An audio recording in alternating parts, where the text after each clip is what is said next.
नमस्कार प्यारे साथियों, हम पढ़ रहे हैं 8th ग्रेड अभ्यास पुस्तिका। आज हम पढ़ेंगे कक्षा 7वीं का गणित विषय का अध्याय 8 परिमेय संख्याएं। सबसे पहले यहाँ दिया है अपने परिवेश की वस्तुओं के गिनने से प्रारंभ करने वाली संख्याओं को गुणन संख्याएं या प्राकृत संख्याएं कहा गया है। तो 1 से लेकर अनंत तक की संख्याएं होती हैं प्राकृतिक संख्याएं।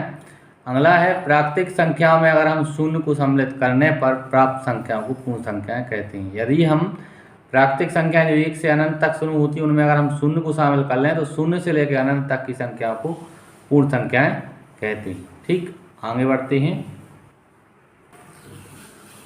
आगे पढ़ते हैं। पूर्ण संख्याओं में प्राकृतिक संख्याओं के ऋणात्मकों को सम्मिलित करने पर हमें पूर्णांक प्राप्त होते हैं, जैसे -3, -2, -1, 0, 1, 2, 3 इत्यादि आगे अनंत तक। तो इन्हें हम पूर्णांक कहते हैं। शब्द परिमेय की उत्पत्ति पद अनुपात से हुई है।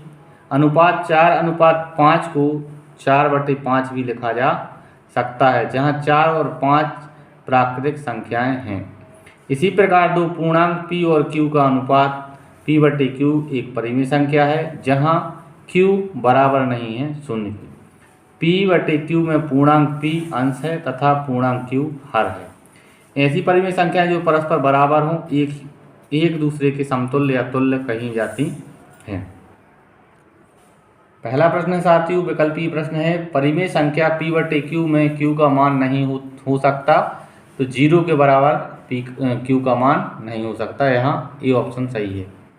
दूसरा प्रश्न है -3/4 की समतुल्य परिमेय संख्या नहीं है, तो -3/4 की समतुल्य परिमेय संख्या नहीं है -1/2।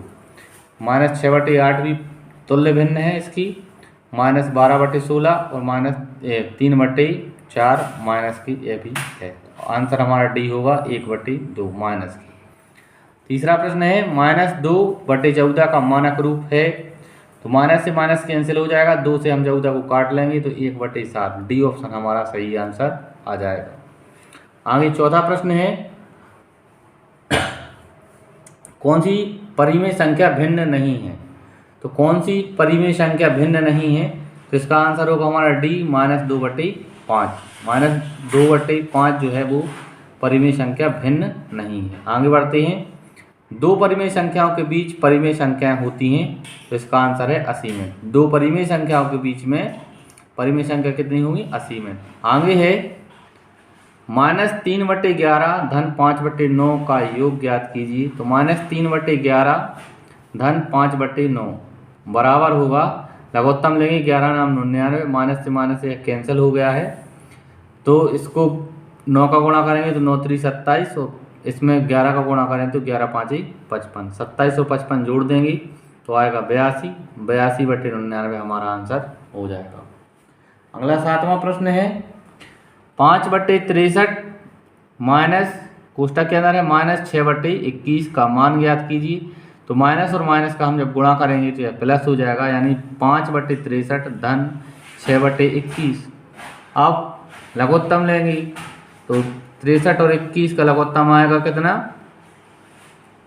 63। 5/63 धन 21 में 3 का गुणा करेंगे, 21 63, तो 3 का ऊपर भी गुणा करेंगे तो 6/21 था, तो इसमें 3 का ऊपर भी और 3 का नीचे भी, तो 6 3 18 और 21 63, तो आ जाएगा 5/63 धन 18/63। अब चूंकि हर समान हो गए हैं तो हम 5 धन 18 को जोड़ देंगे तो 5 और 18 23, उत्तर आ जाएगा 23/63। अगला है 8वां प्रश्न गुणनफल ज्ञात कीजिए। -6/5 गुणा करना है 9/11 से। ये कट नहीं है संख्याएं, तो हम इनका गुणा करेंगे। देखें यहाँ 9 का 6 में गुणा करेंगे 9 × 54, और 5 का 11 में करेंगे तो 11 5 55। आंसर आएगा -54/55। बी ऑप्शन था, मतलब बी वाला प्रश्न है 3/-5 गुणित -5/3। यहाँ माइनस से माइनस कैंसिल हो जाएगा और 5 से 5 कैंसिल हो जाएंगे, और 3 से यह 3 भी कैंसिल हो रहे हैं। ठीक, तो 6 में कट जाते हैं तो 1/1 आएगा, और 1/1 का अर्थ होता है 1, यानी इसका उत्तर होगा 1। आगे अगला प्रश्न है -2/13 भाग करना है 1/4 से।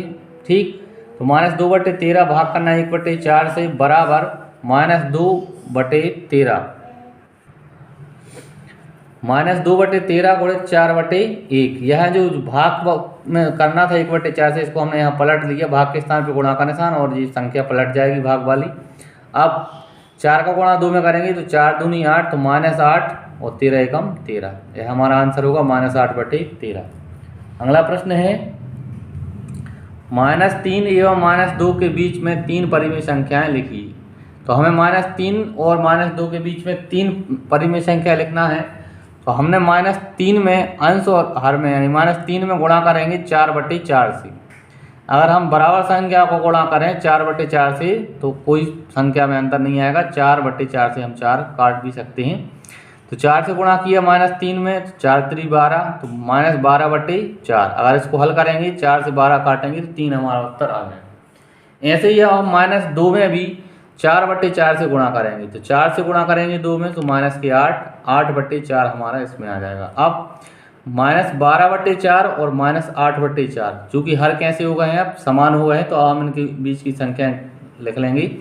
तो -12/4 से छोटी संख्या होगी कौन सी, यानी बड़ी संख्या होगी -11/4, इससे बड़ी होगी -10/4, इससे बड़ी होगी -9/4। 3 संख्या निकालनी थी हमें, तो -11/4, दूसरी हो जाएगी -10/4 और तीसरी हो जाएगी -9/4। ठीक, आगे बढ़ते हैं। 11वां प्रश्न है 5/3 के समतुल्य 4 परिमेय संख्याएं लिखी। समतुल्य 4 संख्या लिखनी है। तो पहली परिमेय संख्या होगी 5/-3 में गुणा कर देंगे हम 2/2 का, 2 का ऊपर अंश में भी और हर में भी। तो संख्या बन जाएगी 5 दूनी 10 और 2 3 6, तो 10/-6, यह एक हमारी पहली संख्या। दूसरी संख्या में हम करेंगे 3/3 से गुणा, तो 5/-3 गुणा करेंगे 3/3 से, 3 5 15 और 3 3 9, तो 15/-9। अगली संख्या है तीसरी संख्या 5/-3 में गुणा करेंगे 4/4 से, तो 4 5 20 और 4 3 12, तो 20/-12। और अगली संख्या आएगी 5/-3 में गुणा करेंगे 5/5 से, तो 5 25 और 5 3 15, तो 25/-15। इस तरह से हमारी ये संख्याएं 4 समतुल्य संख्याएं प्राप्त हो जाएंगी। अगला प्रश्न है साथियों 12वां, -3 सही 2/7 और -3 सही 4/5 में कौन सी संख्या बड़ी है। सबसे पहले हम मिश्र भिन्न को विषम भिन्न में बनाएंगे।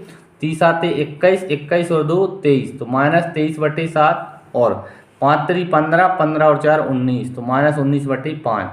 अब 7 और 5 का हम लेंगे क्या एलसीएम। 7 और 5 का एलसीएम आएगा 35, तो -23/7 में 5 से गुणा करेंगे अंश में भी और हर में भी, तो 23 पंचे 115, तो -115/35 और -19/5 में गुणा करेंगे 7 से अंश में भी और हर में भी, तो 19 7 133 और 5 7 35, -133/35 आ जाएगा। अब हम देखें चूँकि क्या है हर समान हो गए हैं 35 और यहाँ भी 35। अब जो संख्या बड़ी होगी वो बड़ी होगी और जो छोटी है अंश वाली संख्या को देखें तो -115 और -133, तो माइनस में जो सबसे बड़ा अंक होता है वो छोटा होता है और जो छोटा अंक होता है वो बड़ा। तो यहाँ देखें हम -115 बड़े होंगे और -133 ज़्यादा होंगे, तो छोटी संख्या होगी -133 और बड़ी संख्या होगी -115/35। या इसको हम ऐसा भी लिख सकते हैं -3 सही 2/7 बड़े हैं -3 सही 4/5 से। आगे 13वां प्रश्न करते हैं। 2 परिमेय संख्याओं का योगफल -5 है। इनमें से एक संख्या -10/7 है, तो दूसरी संख्या ज्ञात कीजिए। 2 परिमेय संख्याओं का योगफल दिया था 5, तो माना दूसरी परिमेय संख्या है x, तो -10/7 धन x बराबर हो गया -5 है, क्योंकि इनका दोनों का क्या है योगफल है -5। अब हम पक्षांतर करेंगे तो -10/7 पक्षांतर होंगे तो इस साइड आ जाएंगी, तो यहाँ बन जाएगा -5/1 धन ये ऋण की जो संख्या थी वो इस साइड आगे धन के हो गई, तो 10/7। लघुत्तम आएगा 7 का गुणा करेंगे तो 7 पन्ना 35, -35 धन 10 घट जाएगी 35 में से, तो 10 घटाएंगे तो बचेगा 25, तो x बराबर -25/7। अतः दूसरी परिमेय संख्या होगी -25/7। अगला प्रश्न है 14वां प्रश्न है, एक संख्या रेखा खींचिए और उस पर निम्नलिखित परिमेय संख्याओं को निरूपित कीजिए। हमें एक संख्या रेखा खींचनी है, तो इसमें 4 प्रश्न दिए हैं, 3/4, -5/8 और -7/4 और 7/8। तो यहाँ जो हर में संख्या दी है हम उतनी ही हर की लाइनों को संख्या रेखा पर लिखेंगे और जिसको हमें प्रदर्शित करना है वो हम बताएंगे। तो पहला प्रश्न है 3/4, तो पहले हमने एक संख्या रेखा खींची 0 से और उसके बीच में कितनी लाइनें खींचनी है हमें? 4। कितनी लाइनें? 4। देखें यहाँ 0 से चूंकि ये प्लस की संख्या है हम जाएंगे राइट साइड, तो 1 2 3 4, यह 4 पूरी लाइनें हैं और बताना कितना है हमें? 3। तो 30 बुरी संख्या ये हो जाएगी यहाँ पे हमारी। तो 4 में से 3 यानी 3/4, यह हमारा आंसर हो जाएगा। अगला प्रश्न है -5/8, तो चूंकि माइनस की संख्या है 0 से हम जाएंगे कहाँ? लेफ्ट साइड पे। अब 8 डंडे खींचेंगे तो 1 2 3 4 5 6 7 8 यहाँ आ जाएगा। ठीक, अब 8 में से कितने लेने हैं हमें? 5। तो 1 2 3 4 5 हमारा यहाँ संख्या आ जाएगी और ये हमारा उत्तर हो जाएगा -5/8 यहाँ। आगे है 7 नंबर का प्रश्न -7/4। ठीक, आगे बढ़ते हैं। यहाँ देखें चूंकि संख्या है माइनस की तो 0 के हम जाएंगे लेफ्ट साइड। कितने जाना है? 4। तो यहाँ से देखें आप 0 से 1 2 3 4 5 6 7 8 9 10 यहाँ आ रहे हैं। अब यहाँ हम 4 करना है तो यहाँ 1 2 3 4 और 7वां अंक जी हमारा आ जाएगा यहाँ पे। ठीक, आगे है 10 नंबर का 7/8। तो 7/8 में हमने प्लस की संख्या है तो 0 पे जाएंगे राइट साइड।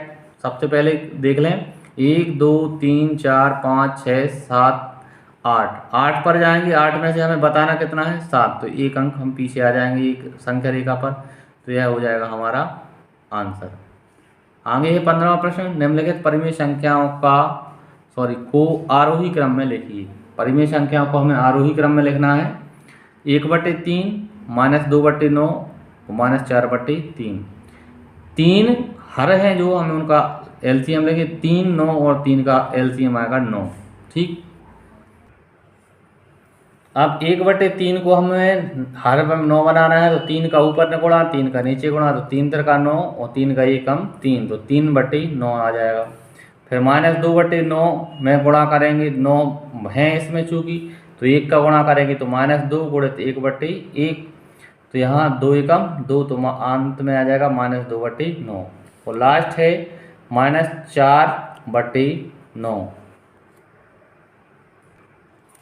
तीसरी संख्या है -4/3। अब 3 को हमें इस 3 को बनाना है 9, तो 3 का अंश में और 3 का हर में गुणा करेंगे, तो -4 में 3 का गुणा करेंगे तो 3 चौके 12, तो -12/9।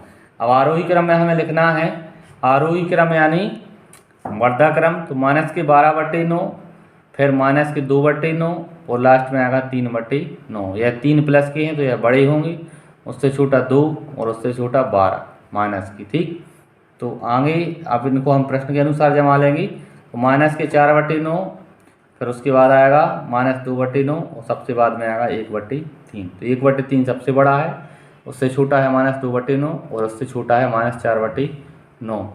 इस तरह से साथियों हमारा अध्याय 8 के प्रश्नोत्तरों को हमने सवालों को हल किया। अगर आपको वीडियो अच्छा लगा हो तो चैनल को सब्सक्राइब करें, वीडियो को लाइक करें। जय हिंद साथियों।